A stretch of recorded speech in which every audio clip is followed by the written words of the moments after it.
Berkat rahmat hidayahnya kita bisa berkumpul di ruangan Majelis Ilmu Islam.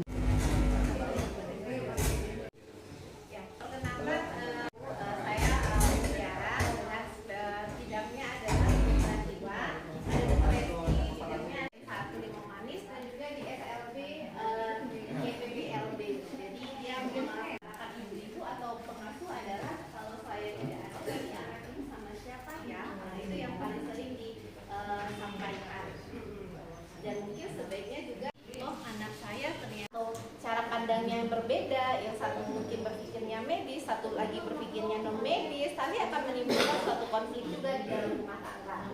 Lalu juga stres yang berkepanjangan pasti mengganggu fungsi pekerjaan sehari-hari. Dengan anak kebutuhan khusus, bekerja harus tetap bekerja, aktivitas rumah tangga tetap harus dikerjakan. Jadi ketika misalnya stresnya sangat berat, tentu bisa mengganggu pekerjaan sehari-hari. Dan mungkin juga kan di rata-rata pasti anak kebutuhan khusus ini dia punya saudara, dan mungkin saudaranya ini ya normal ya. Nah pasti akan ada sibling rivalry ya, rasa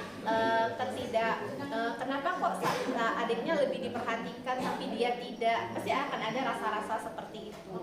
Nah rasa seperti itu ya juga harus sebagai ibu kita mengingatkan bahwa anak kita untuk menerima nih kondisi saudaranya itu memang tidak gampang. Nah jadi makanya ini semua kita coba hantarkan bagaimana sih cara manajemen stres yang bisa ibu-ibu sama bapak-bapak terangkan. Nah ada yang tahu stres itu apa? Kayaknya istilah stres ini sudah umum ya, cuma kadang-kadang istilah stres juga salah pemahamannya. Ada orang yang ngomong, oh stres kayak gitu, ada ya. Maksudnya gimana? Orang stres itu image-nya orang gila. Nah, padahal stres itu adalah respon kita menghadapi sesuatu yang di luar dari ekspektasi kita. Dunia ini kan tidak selalu sesuai harapan kita. Dunia ini tidak selalu sesuai dengan apa yang kita mau. Nah, perbedaan situasi itulah yang akan menimbulkan adanya stres. Jadi stres itu adalah respon fisik kita, respon psikologis kita terhadap tuntutan dari luar. Jadi normal nggak stres? Normal banget. Kalau nggak ada stres, nggak menantang hidup kita, ya kan? Setiap tahap perkembangan pasti ada stres. Bayi apa stresnya? Nggak dapat ASI-nya. Anak SD apa stresnya? Nilai sekolah dari pagi sampai Sabtu, belajar dari pagi sampai sore. Adik-adik mahasiswa apa stresnya? Skripsi. Nah, saya apa stresnya? Pekerjaan. Ya, Dokter Esti ya. Nah, kita banyak nih sebagai dosen kerjaannya. Nah, jadi setiap orang pasti akan mengalami stres. Tapi stres ini pasti menimbulkan gangguan jiwa tidak? Tidak. Tapi bisa nggak? Bisa. Jadi makanya kita belajar untuk bagaimana mengatasinya. Dan tidak semua orang yang misalnya bagi ibu stres, tapi bagi orang lain nggak stres. Jadi beda. Jadi cara persepsi masalah, kepribadian juga akan berbeda. Jadi bagi kita stres belum tentu bagi orang itu adalah stres. Jadi juga tergantung bagaimana kita menginterpretasi kejadian atau peristiwa yang kita alami. Nah, jadi stres itu bisa dampaknya bisa dua. Satu bisa dampak positif, bisa dampak negatif. Kalau dampak positif, karena stres kita jadi lebih memperbaiki diri, mencoba untuk lebih semangat. Ya sederhananya kayak adik-adik yang misalnya mau ujian kan stres tuh, ya udah saya belajar, saya cicil dulu. Nah jadi stresnya menjadi low stres. Tapi kalau stresnya itu tidak teratasi dengan baik, maka itu yang berdampak tidak sehat, jadi merusak jadinya. Misalnya kayak di rumah kan pekerjaannya kan cukup banyak ya, gitu kan. Satu sisi mengantar anak-anak ke sini ya, menunggui. Sedangkan nanti di rumah juga ada pekerjaan yang harus dilakukan yang lain. Apalagi mendampingi anak-anak belajar, itu kan pasti banyak tuh runtutan pekerjaan yang harus dikerjakan. Nah itu kalau misalnya tidak teratasi dengan baik, tentu jadinya merusak. Nah kalau merusak takutnya adalah pengalihannya, copingnya. Ada yang stres minum-minum, merokok. Ada yang stres kayak remaja suka kumpul-kumpul dengan teman-temannya yang tidak baik. Ada yang stres bawaannya tidur saja. Nah akhirnya menyebabkan distres. Nah distres inilah yang sebaiknya kita cegah. Tapi bagaimana caranya? Berarti kita harus identifikasi dulu, saya ini mengalami stres atau tidak. Berarti Jadi kalau kita tahu kita stres atau tidak, kita kenali dulu apa gejala-gejala stres. Nah, jadi stres itu normal ya. Jadi setiap kita pasti bisa mengalami stres. Tapi kalau tidak teratasi dengan baik, itu yang bisa menimbulkan gangguan. Nah, kita identifikasi dulu sinyal atau gejala stres. Kapan sinyal atau gejala stres itu muncul? Kira-kira ada yang tahu nggak Bu, gejala stres apa kira-kira? Hah? Sakit kepala, benar. Tension ya, sakit kepala, tegang, bahu, semuanya ketika diperiksa semuanya normal gitu kan? Ya, terus ada lagi? Tidak nyaman. Hah? Tidak nyaman. Tidak nyaman, perasaannya ya Pak ya, gelisah, tidak nyaman, ada yang berdebar-debar ya. Terus ada lagi? Hah? Marah ya, mudah tersinggung ya Bu ya, kesal, hah? Sensitif.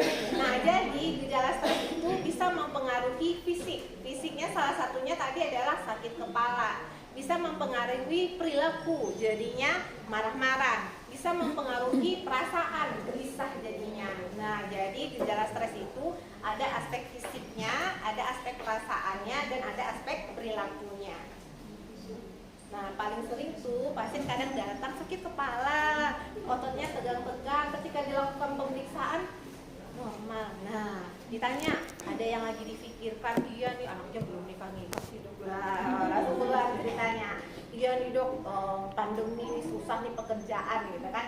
Jadi ada stresor atau kondisi. Nah, ini adalah otak kita. Ketika ada stres, otak ini kirim sinyal ke seluruh anggota tubuh kita. Dia akan hipotalamus akan namanya dia di bagian otak akan mengeluarkan zat nih ke tubuh kita sehingga ketika kita lagi stres itu jantung kita berdebar-debar. Jadi rasa berdebar, denyutnya lebih kencang. Frekuensi nafas kita menjadi lebih cepat, jadi kayak sesak nafas. Jadi ada yang asma, tapi diperiksa aman kok paru-parunya. Ternyata bukan asma, ternyata lagi ada pikiran. Lalu juga ke ginjal mempengaruhi produksi air urinnya ya, pipisnya jadi lebih sedikit. Lalu juga ke saluran cerna, ada yang sering asam lambung ya, nyeri ulu hati, udah berobat udah sembuh-sembuh. Kalau lagi ada pikiran langsung nah ya langsung naik gitu ya, langsung kembung gitu ya. Jadi sering tuh mempengaruhi saluran pencernaan. Malah ada yang jadi konstipasi, jadi susah buang air besarnya. Tapi ada juga yang sering diare, tapi diarenya itu nggak ada salah makan, makannya sesuai, tapi sering diare. Jadi bisa mempengaruhi memang saluran pencernaan.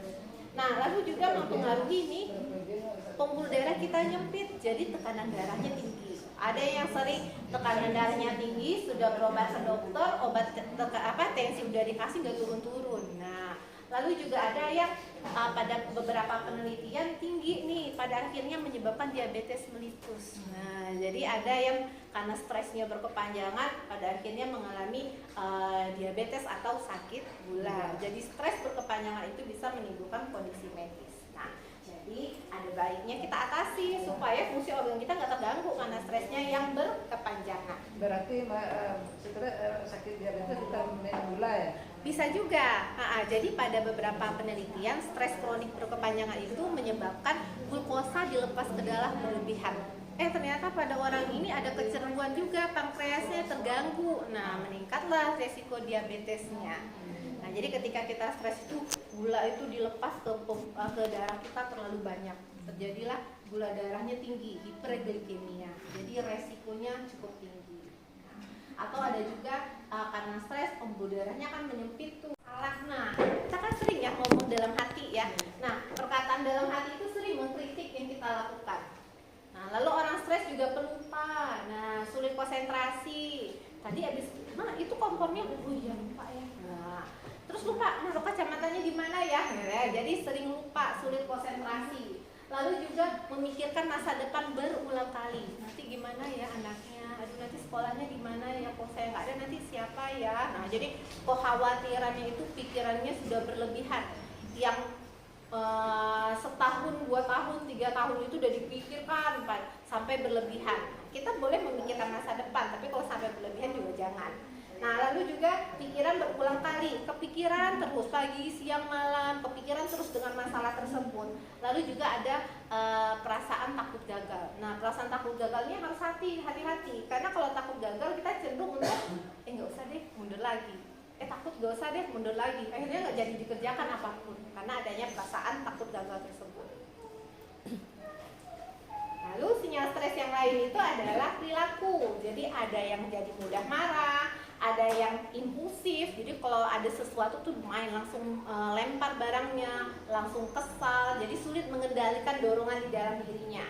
Atau ada peningkatan atau penurunan nafsu makan. Ada nggak ibu-ibu yang kalau lagi stres makannya jadi makin banyak? Nah, atau tidurnya jadi makin banyak gitu ya. Atau malah ada yang stres nafsu makannya menurun gitu kan. Jadi stres itu tidak selalu meningkat, tapi selalu ada menurun juga nafsu makannya. Jadi ada orang yang kalau stres berat badannya jadi bertambah.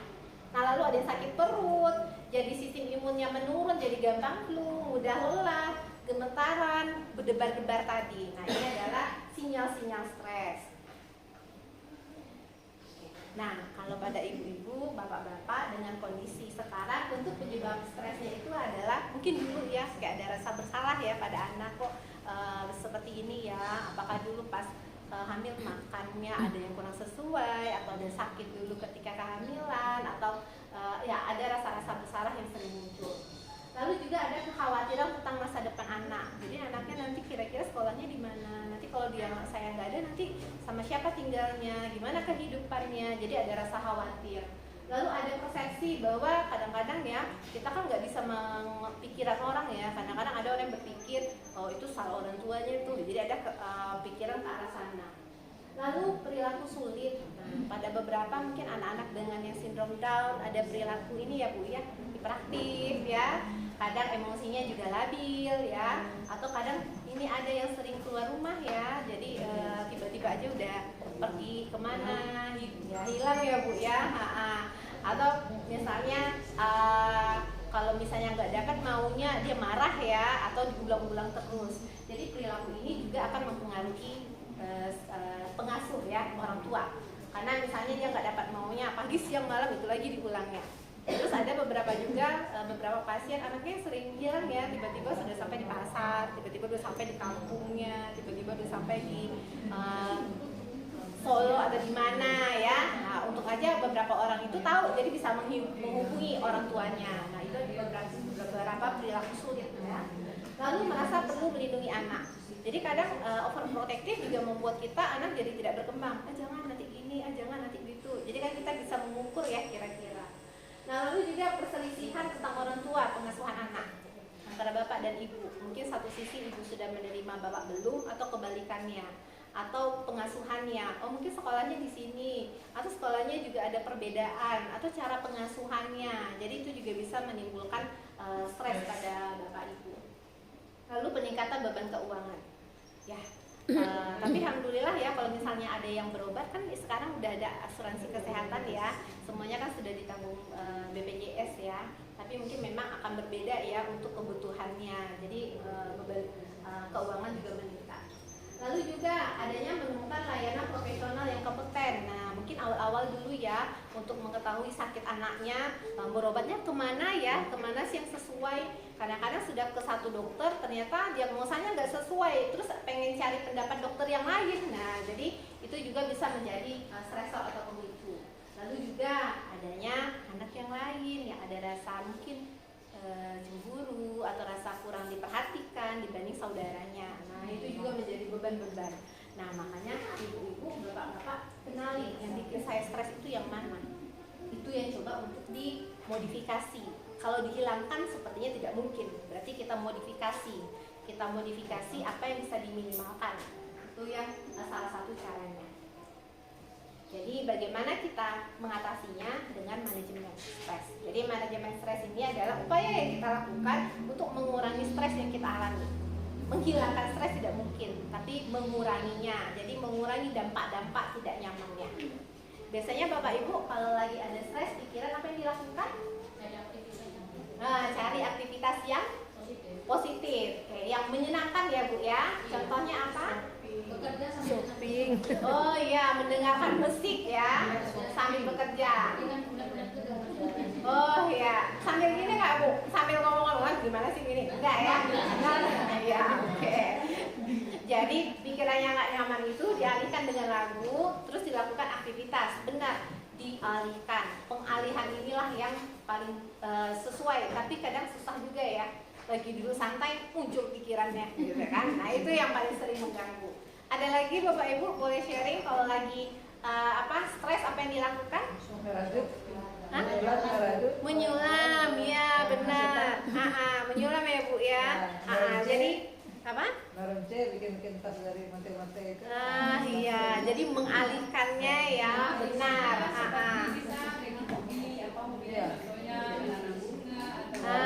Ya benar.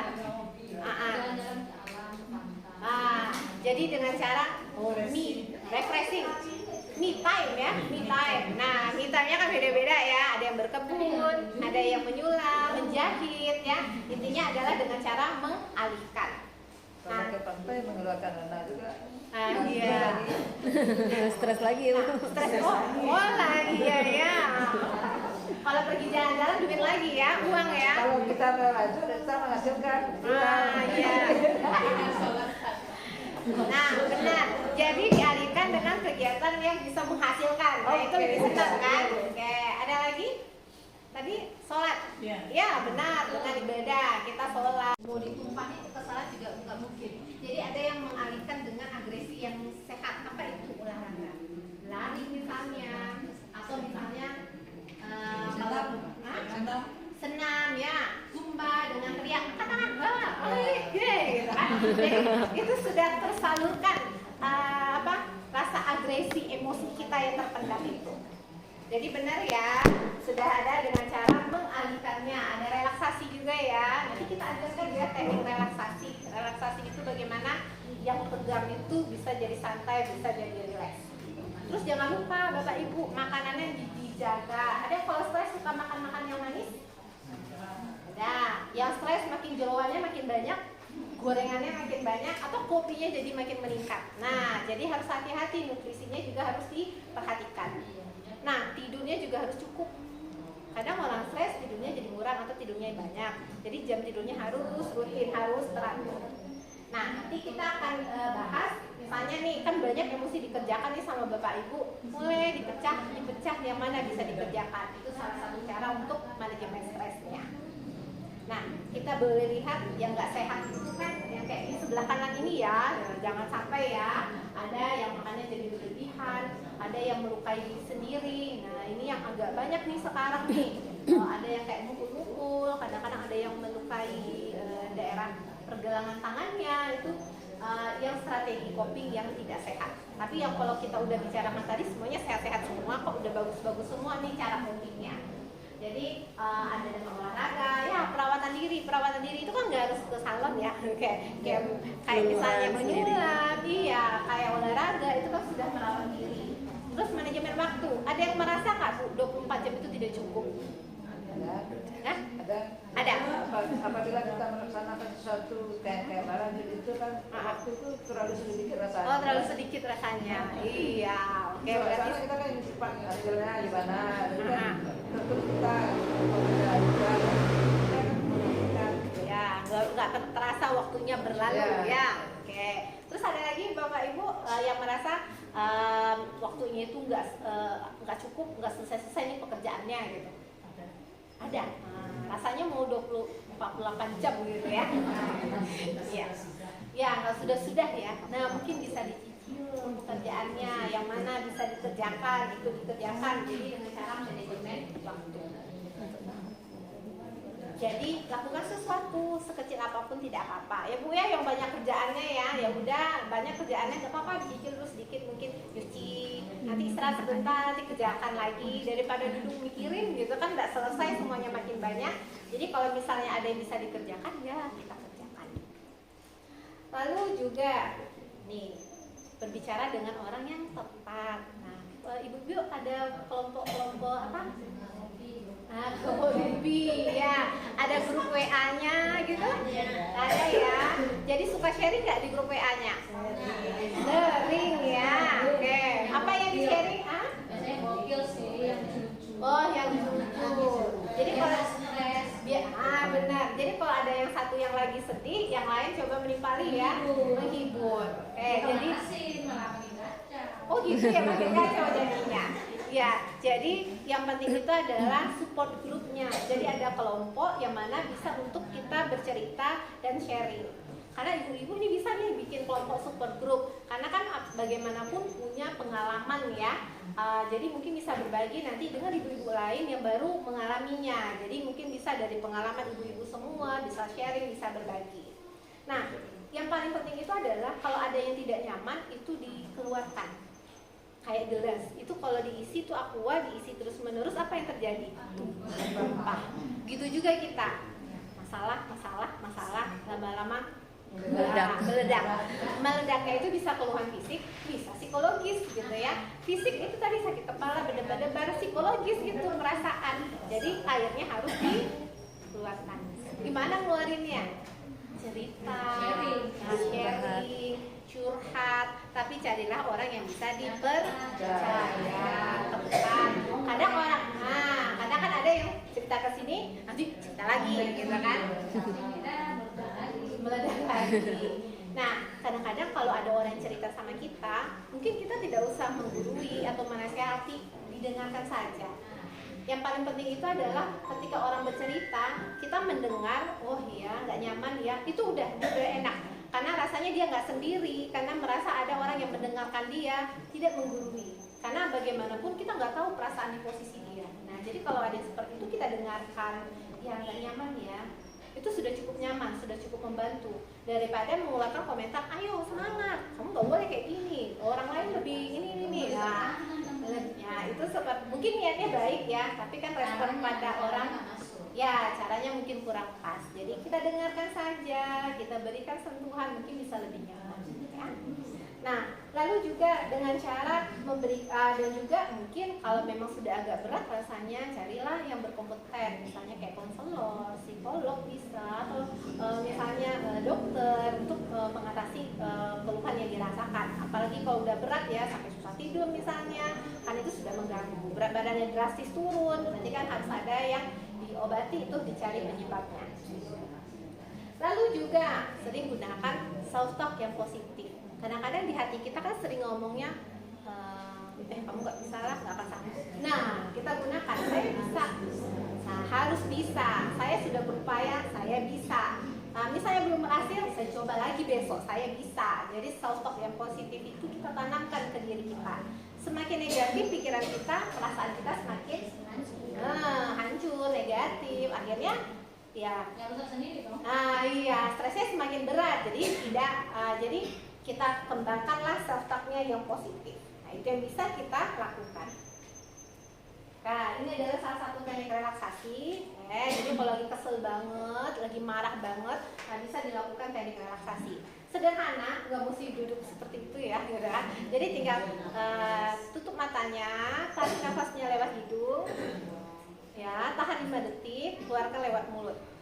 Tarik lagi, tahan, keluarkan lewat mulut. Lakukan 10 kali. Ini apa sih gunanya? Kalau tadi kan sakit kepala, tegang-tegang kan. Jadi dengan kita menarik nafas, menegangkan, kita melepas, itu terjadi relaksasi.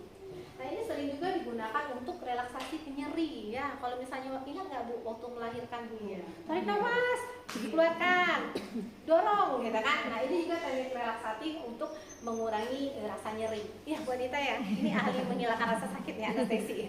Nah, itu bisa mengurangi rasa sakit ya. Menghilangkan tidak, tapi mengurangi. Jadi kalau ada perasaan tidak nyaman, baik itu perasaan, boleh dilakukan ini. Atau tidurnya agak susah, sebelum tidur lakukan 10 kali. Insya Allah tidurnya bisa lebih nyaman. Rasanya itu sharing untuk Bapak Ibu semua. Oke, kira-kira ada kalau ada pertanyaan silakan. Jika ada pertanyaan atau sharing diskusi, boleh langsung saja kita diskusi hari ini. Oh, iya, kalau di sini gratis. Jadi bisa dibantu. Yang bisa sharing gitu.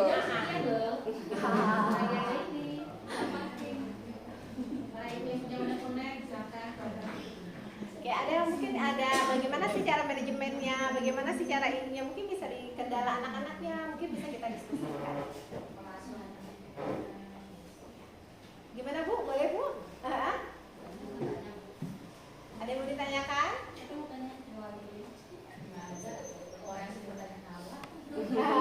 Ya, berarti kayaknya kopinya humor ya. Iya. Ya, alhamdulillah ya Bu ya, ada teman curhatnya, teman ceritanya ya. Tapi hati-hati loh, Hai. Hati-hati. Kalau kita curhat ke tema itu, kalau kita ya Bu, saya bagusnya konsultasi sama psikolog. Karena zaman sekarang itu kalau kita ke teman malah jadi berantem jadinya. Sudah kemana-mana masalah kita. Cari orang lain yang tahu, jadi tahu gitu kan. Ya, Kalau menurut kita. Ya benar, kalau teman curhat itu memang harus diperhatikan. Satu adalah kepercayaan ya. Dia bisa nggak memegang rahasia. Walaupun sahabat sejati Bu, walaupun sahabat sejati. Kebetulan saya kan banyak juga bergaul dengan yang lebih muda dari saya. Jadi kebetulan mereka curhat. Kalau ke kita kan sampai di kita. Tapi dia bilang ke teman ke sahabat saya, ya. Jadi dia masalah pribadi dengan suami lah kan biasa aja cerita supaya kita lebih sadar. Tapi nyatanya enggak, malah beruntut panjang gitu. Nah, itu hati-hati, makanya kita mengingatkan hati-hati curhat walaupun sahabat sendiri. Ya, mungkin yang diceritakan mungkin bisa ini ya, tidak terlalu spesifik. Ya, mungkin yang kita ceritakan ada perasaan kita, nggak sedih, nggak nyaman, lagi berat nih yang ini. Tapi mungkin kalau spesifik orangnya mungkin bisa ditutup dulu, gitu ya. Ada lagi? Ada satu Bu. Oh iya? Silakan, Silakan Bu. Bagaimana menghadapi anak yang berkebutuhan khusus pada usia remaja? Oke. Peralihan dari anak ke remaja. Dia udah remaja. Oh, udah remaja. Nah, ya, bagaimana caranya kita mengendalikan sifat dan apanya? Iya. Kalau boleh tahu kebutuhan khususnya, ya, keterbatasan? Itu autis, nggak autis, dia kan di sini sekolahnya. Ya. Tapi kan otomatis kan udah tahu kita kelemahan dia apa. Ya. Jadi memang ada anak-anak dengan kebutuhan khusus itu ada beberapa masalah ya. Pertama kan masalah intelektual ya biasanya ya. Lalu ada masalah emosionalnya, di mana dia tidak bisa meregulasi emosi sesuai dengan tahap usianya. Kalau misalnya remaja mungkin kita harapkan sudah bisa mengendalikan emosinya gitu ya, sudah bisa mungkin dibilangin gitu ya. Nah tapi memang kalau sulit bisa diajak ngobrol, anaknya kan masih bisa diajak ngobrol kan ya. Jadi kira-kira apa sih yang dia rasakan, apa yang bikin dia tidak nyaman, apa keinginannya. Jadi kita tidak langsung menyalahkan, nggak boleh seperti itu. Kita coba tahu dulu, jangan-jangan dia misalnya sering keluar rumah, jangan-jangan dia kesepian di rumahnya, nggak ada teman ngobrol. Nah, jadi kita cari dulu ini masalahnya di mana. Nah, dengan itu kita mungkin bisa melakukan pendekatan, oh ada kesepian di rumah. Berarti nanti pada jam-jam tertentu kita bisa menemaninya untuk ngobrol gitu ya Bu ya. Nah, lalu juga perubahan pada remaja itu kan juga harus hati-hati ya, seksualnya ya, ada perubahan ya. Kadang-kadang ada peningkatan ya pada seksualnya, itu juga harus kita observasi. Karena maaf beberapa memang ada yang kejadian ya yang mungkin yang perempuan juga kita harus jaga kalau misalnya dia keluar rumah. Kalau beberapa edukasi saya sarankan adalah mungkin anak itu dikasih gelang, nanti di sana ada nama, ada nomor kontak yang bisa dihubungi. Benar. Jadi kalau misalnya nyampang dia keluar atau apa, kita masih bisa dihubungi oleh yang yang menemukannya ya. Lalu juga paling sering juga pada remaja itu adalah keinginannya itu normalnya peer, dia itu ingin bersama dengan teman-teman sebayanya. Nah itu kadang yang memang agak sulit ya Bu ya, karena memang dengan kebutuhannya tentu komunitas teman-temannya juga terbatas atau berbeda. Jadi kita berusaha untuk apa sih yang Anda pikirkan, apa sih masalahnya, itu yang coba kita cari jalan tengahnya. Jadi nggak langsung dimarahin. Terus juga untuk perubahan fisiknya juga mungkin harus diperhatikan. Anaknya perempuan Laki. Oh laki-laki. Ya itu juga mungkin kadang-kadang kalau ada peningkatan ya Bu ya. Itu yang harus diobservasi. Oke. Mudah-mudahan bisa membantu ya. Ada lagi? Bu, ada. ini bukan anak saya ya, tapi saya butuh solusi juga gitu. Kebetulan dia dekat rumah, bilang saudara juga gitu kan. Dia pun punya anak tunagrahita juga, tapi nggak mau sekolah sampai sekarang. Kebetulan dia anak paling terakhir yang tunagrahitanya ya, anaknya Mongol Down syndrome itu lah. Jadi dia di rumah itu semuanya dilayani gitu. Istilahnya kayak anaknya kayak ratu gitu. Kalau kakaknya yang ganggu, marah, dimarahin kakaknya. Kalau baju dipasang, dia udah bisa juga mandi, dimandiin, pokoknya seperti itulah. Jadi padahal orang tuanya tuh udah punya umur juga. Nanti seperti yang itu bilang tadi kan, seandainya kita tidak ada lagi, atau kan kadang-kadang dia orang tua itu juga suka pergi. Jadi kalau dia pergi kesusahan adik-adiknya menjaga, kakaknya menjaga gitu.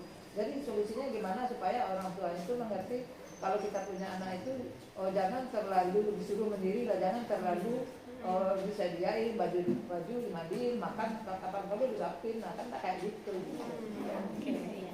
Berarti memang mungkin dari orang tuanya over ini ya, menyediakan semuanya ya. Padahal sebenarnya tapi rasanya orang tuanya bukan orang yang sederhana lah gitu ya, ya kehidupan sehari-hari. Tapi perlakuan anak lebih dari apa namanya mungkin bisa diajak ini ya Bu. Ya, mungkin Ibu bisa mengajak berdiskusi ya. Berarti kan keluarga ya, masih keluarga ya. Saya kan dari suruh sekolah. Pernah saya bawa juga dulu, pernah bawa ke lapangan sama anak-anak kelas ini. Biar dia tahu, kenal, sosialisasi sama teman. Saya ajak juga. Kebetulan anaknya mau sekolah, tapi orang tuanya itu yang tidak mau ngantarin, alasannya banyak, kerjaan rumah lah, itulah, tidak anak sekolah sekarang. Berarti sebenarnya orang tuanya mungkin yang harus kita cari tahu sebenarnya intinya apa sih yang membuat dia tidak mau membawa anaknya untuk sekolah. Karena kadang-kadang ada rasa bersalah yang muncul di diri orang tua. Rasa bersalah ini yang membuat dia jadi ya udah dia ikutin semua mau anaknya. Nah, atau ada rasa khawatir anaknya mungkin nanti tidak tercukupi dengan baik, makanya dia berusaha untuk melampiaskannya dengan memenuhi semuanya.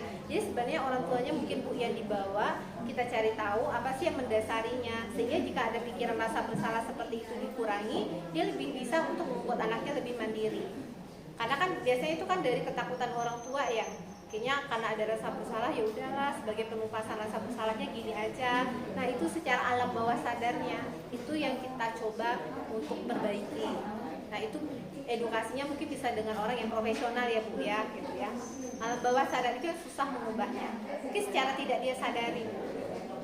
Ini ya, jadi mungkin bisa Ibu ajak ngobrol, lalu bayangkan nanti besok bagaimana ya. Kalau kita kan rasa bersalah juga karena kan anak ini anak ukuran sekolah, tapi dia anak. Jadi saya begitu saya tak peduli dia marah, saya tak peduli yang penting anak sekolah. Saya udah ini bilang kan ada saya kan di sekolah, bukan dia apa-apa, nanti saya kalau tak bisa saya makanya Umi, kalau tak bisa Umi nungguin, nanti saya yang bawa pulang. Saya pulang, nanti kalau saya kemana-mana saya bawa. Itu kan nanti kalau jajan saya yang jajan, nah gitu. Tapi dia tetap tidak mau, ya gitulah. Jadi kan kita merasa bersalah juga karena anak tidak sekolah, kayak gitu tidak balik. Dan kalau saya datang itu dia langsung kayak terus habis ya saya gitu kan, karena dia saya beli tas, saya kasih baju olahraga juga gitu kan. Tapi orang tua tetap. Atau bisa ada yang rumah Bu. Peer group ini gimana? Oh iya. Peer group. Oh ya, kira-kira Bu ada yang punya kendala sama atau ada saran? Kira-kira dari Ibu nih kalau ada orang tuanya bersikap seperti itu, kira-kira apa tuh yang mendasarinya? Biasanya nggak terima anak. Malu, tidak terima. Iya. Jadi memang secara psikologisnya orang tuanya masih dalam fase-fase tadi tuh yang belum selesai. Mungkin masih dalam fase nah benar Bu, denial ya. Dia masih menyangkal tuh anaknya itu mengalami suatu keterbatasan. Jadi karena penyangkalannya itulah makanya dia tidak mau membawa anaknya berobat. Ya intinya di orang tuanya sih Bu yang harus kita bantu. Mungkin dia belum sampai ke fase acceptance ini. Iya, karena memang gak gampang ya menerima, Bu. Ada bagi orang kalau kita bicara secara psikologisnya kan orang itu ada kepribadiannya yang memang mungkin merasa dengan kondisi ini pride atau kebanggaannya jadi hilang gitu ya. Kalau kita bicara secara psikologis ya, kalau itu kan harus dilihat satu-satu per orang. Mungkin belum fase kuderosnya ini belum selesai.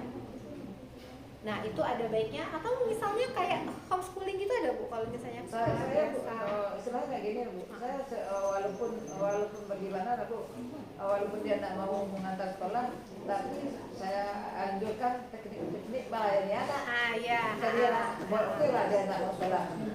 Kan kalau saya datang ke sana dia kan mau makan dia masih saya harap dia sendiri kan. Sebenarnya coba dia sendiri bisa enggak kalau enggak gitu, kalau pakai sandal coba dia pasang sendiri, kalau pakai baju coba dia sendiri, jangan terlalu gitu. Nanti kalau Umi nanti enggak ada siapa yang merawat dia, kan kasihan dia, coba dia sendiri. Jadi saya ajarin teknik-teknik bagaimana anak sekolah. Itu ada solusi sekarang yang saya itu sejauh ini usaha yang Ibu lakukan sudah sangat bagus ya Bu ya. Ibu coba edukasi ini sudah maksimal ya. Cuman balik ke orang tuanya yang harus mungkin ada yang belum selesai, itu dia fase-fasenya belum kelar. Jadi makanya dia jadi denial ya, jadi menyangkal anaknya nggak apa-apa kok gitu kan, dalam bentuk seperti itu. Berarti udah menstruasi kan? Iya. Pasang sostek gimana sendiri kan? Nggak mau juga. Masa dari itu cuma dia sendiri. Apa pasang sepatu apa juga kan? Kalau ini tidak ada siapa yang itu kan mungkin bakal itu kan? Kakak punya anak juga. Iya.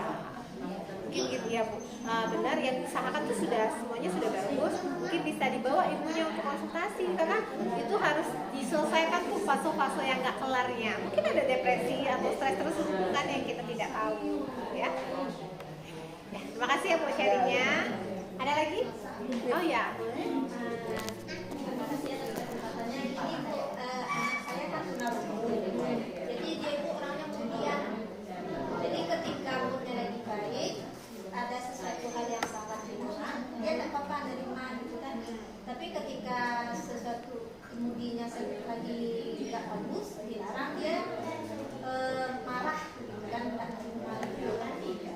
Jadi dicobalah sekali ketika moodnya tidak baik, diiyakan gitu kan. Tapi dia nuntut nantinya gitu kan. Jadi gimana cara kita mengatasinya gitu? Kalau misalnya ketika moodnya tidak baik kan, dia tuh bukan tidak mau dilarang gitu, mau dilarang gitu kan. Cuman mungkin karena kita umurnya masih kurang gitu kan, mungkin ada teknik-tekniknya yang belum bisa berpraktik ya. Jadi gini, kalau misalnya enggak, kalau moodnya lagi dapat, dia oke gitu kan, nanti ada ulah yang bikin kita marah gitu. Jadi gimana mengatasinya? Soalnya dia lagi kenal Biasanya maunya apa? misalnya mau berenang. Kalau misalnya nanti lah, misalnya kan kamu lagi dulu gitu kan. Kalau moodnya lagi baik, tapi kalau misalnya enggak itu kan Diulang-ulang itu ya. Biasanya gitu. iya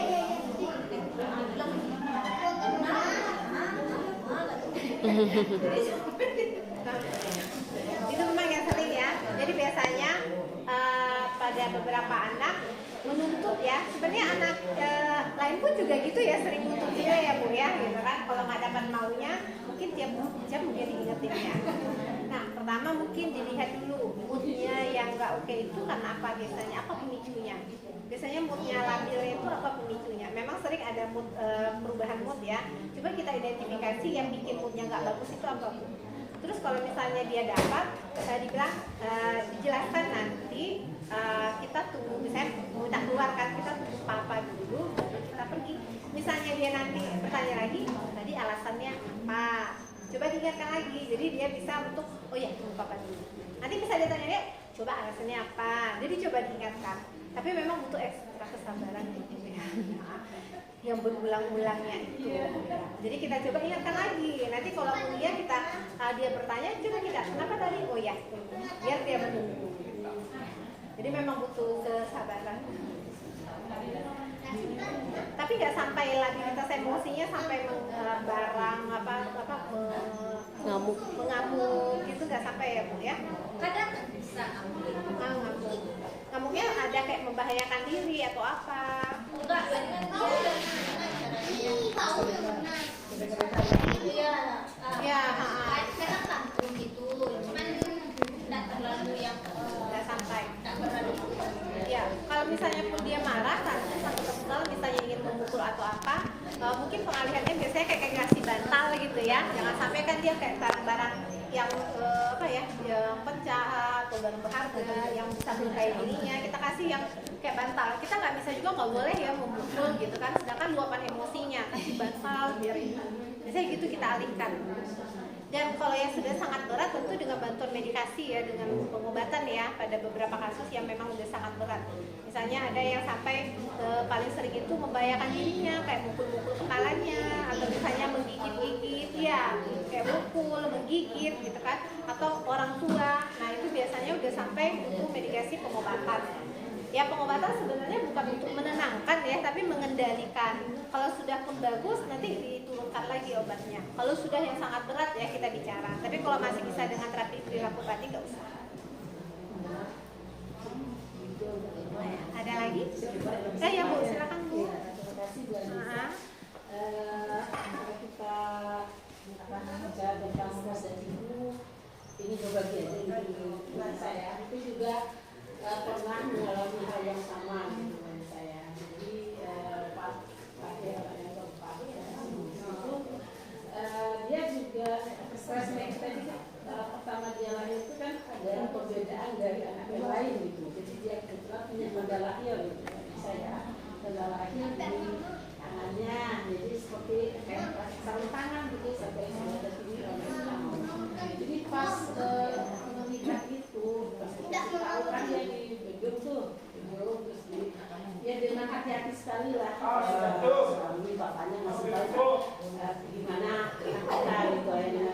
Jadi udah mulai kayak berapa gitu kan ya enak. Jadi pas buka ini stres yang sangat biasa gitu. Dia ada kok beda kita dengan orang lain gitu kan. Pas buka bedung kita kok sebenarnya kan beda. Memang mengalami stres yang sangat gitu di saya. Jadi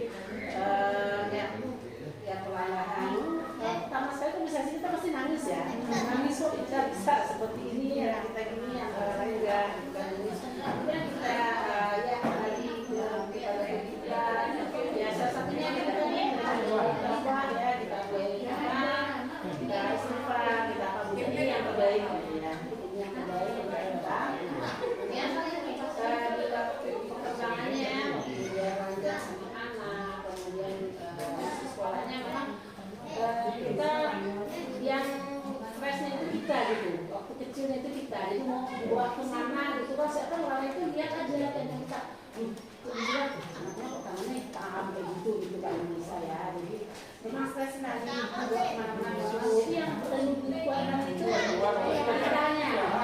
kitanya ini kita main dulu kita lihat posisi positifnya. Kita bilang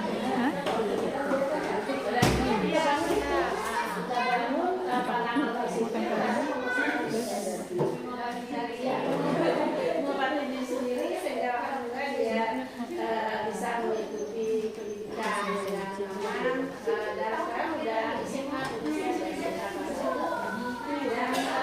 karena kita nggak pernah ada sini apa kita bangun dia juga kita bangun dia kita bangun anak-anak insya dia berkembang dalam nggak ada jadi yang stres ini macam-macam ya, masing-masing kita pasti beda-beda ya. Sama ada juga stres kita mengalami sendiri ya. Sempat nangis, sempat jadwal juga gitu. Kok kita ini berbeda ya, tapi kita kembalikan ke Allah, ternyata Allah yang ini kepada kita, berarti kita bisa mengatasinya. Mungkin itu berbagi stres kita ya. Sama dengan bersama kebetulan bersama kan punya anak yang PS sindrom kan guru ya, bersama kebetulan guru di sini kan punya anak yang sindrom. Pas pertama lihat anak kita mirip orang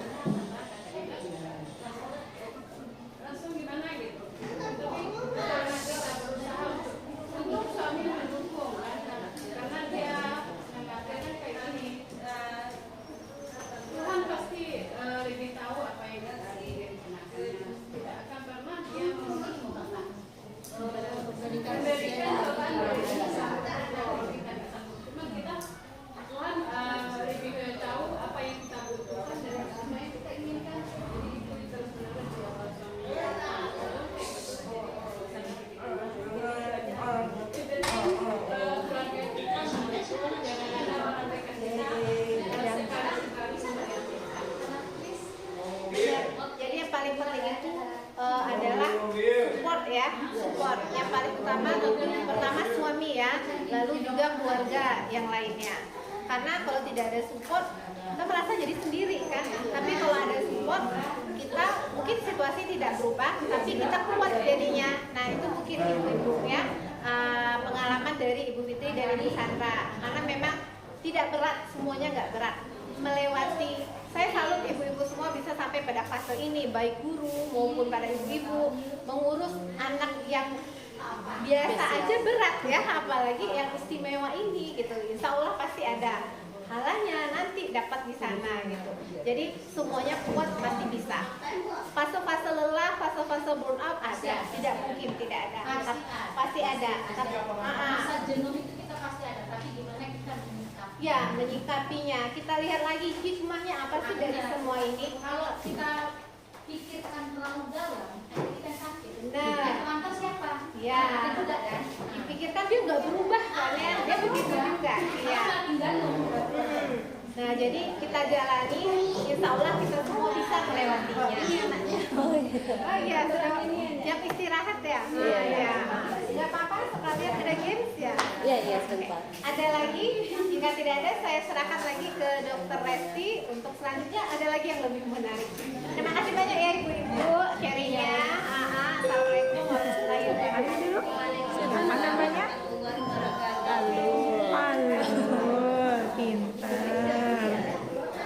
Terima kasih pada Dr. Mutiara yang telah memberikan materi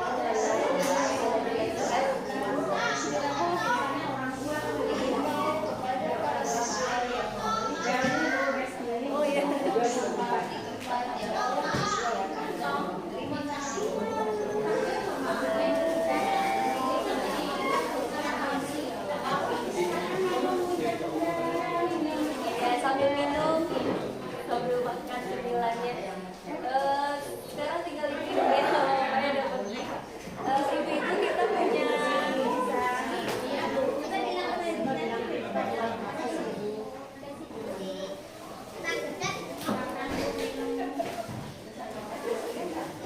ibu-ibu kita punya sedikit games. Kami ada games mungkin untuk beberapa orang mengenai materi dari Dr. Mutiara tadi.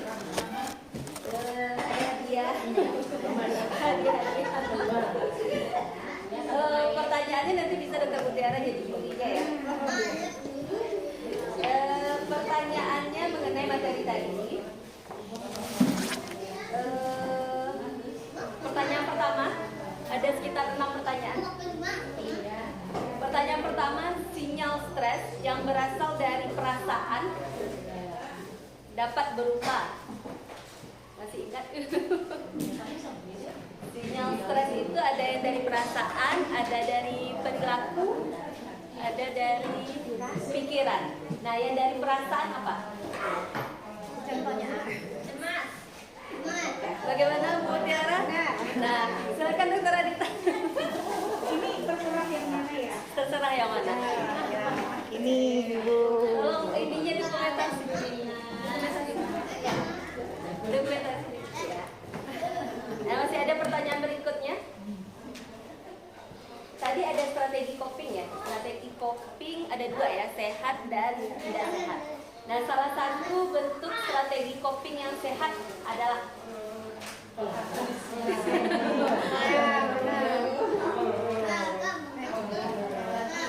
ini siapa cepat dia dapat aja ya. Ini ibu. Pertanyaan ketiga ya, Ibu.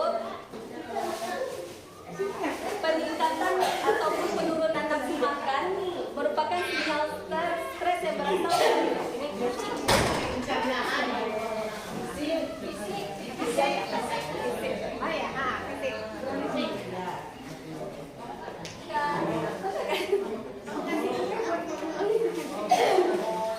Sama ini.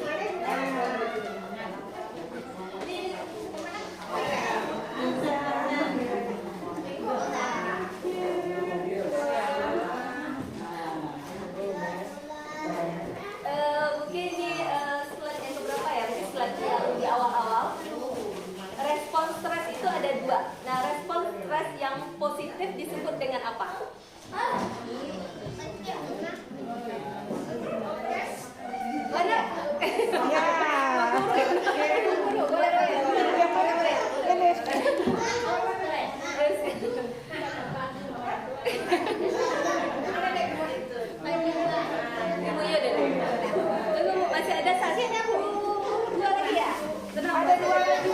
Dua lagi. Keadaan yang menyebabkan stres, keadaan atau situasi yang menyebabkan stres disebut dengan keadaan yang menyebabkan jadi stres disebut dengan apa?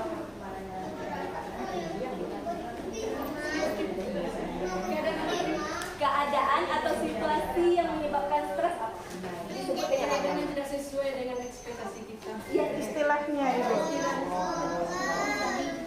istilahnya apa? Apa, Bu?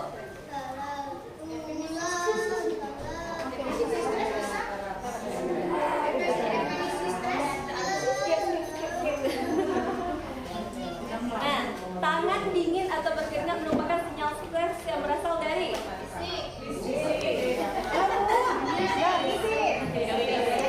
cuci tangan dulu ya.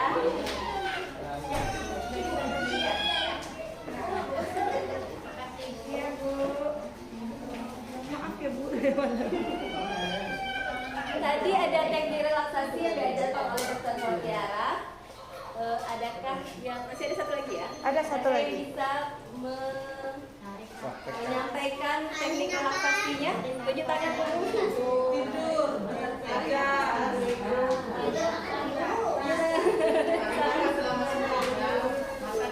Berapa lama ditahan nafasnya? 5 menit. Napas sendiri. Ya, silakan terakhir ya.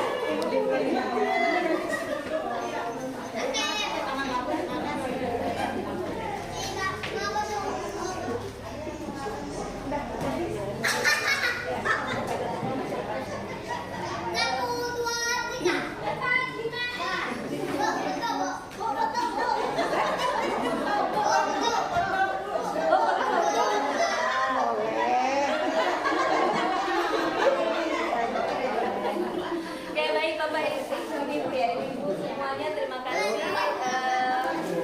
Udah selesai. Oh, mau lagi foto. Oke. Ya, mana foto? Terima kasih. Materi dan juga kuisnya tadi sudah selesai. Kami ucapkan terima kasih pada ibu-ibu yang alhamdulillah bisa hadir pada hari ini, kepada ibu-ibu juga semuanya atas penerimaannya dan juga sambutannya kepada kami semua dari tim pengabdian Fakultas Kedokteran Universitas Baitur Rahmah dan juga dari mahasiswa semuanya. Selanjutnya nanti terakhir kita mungkin ada minta foto bersama dulu di depan, boleh ya Bu ya, sama ibu-ibu dan juga anak-anaknya sekalian. Sebelumnya kita tutup dulu ya ibu-ibu acara pengabdian kita pada hari ini. Kita tutup dengan bacaan hamdalah, alhamdulillahirabbil alamin, dan doa penutup majelis. Subhanaka Allahumma wa bihamdika, asyhadu an la ilaha illa anta, astaghfiruka wa atubu ilaik. Kami mohon maaf kalau ada salah-salah dan sekali lagi terima kasih atas sambutannya. Assalamualaikum warahmatullahi wabarakatuh.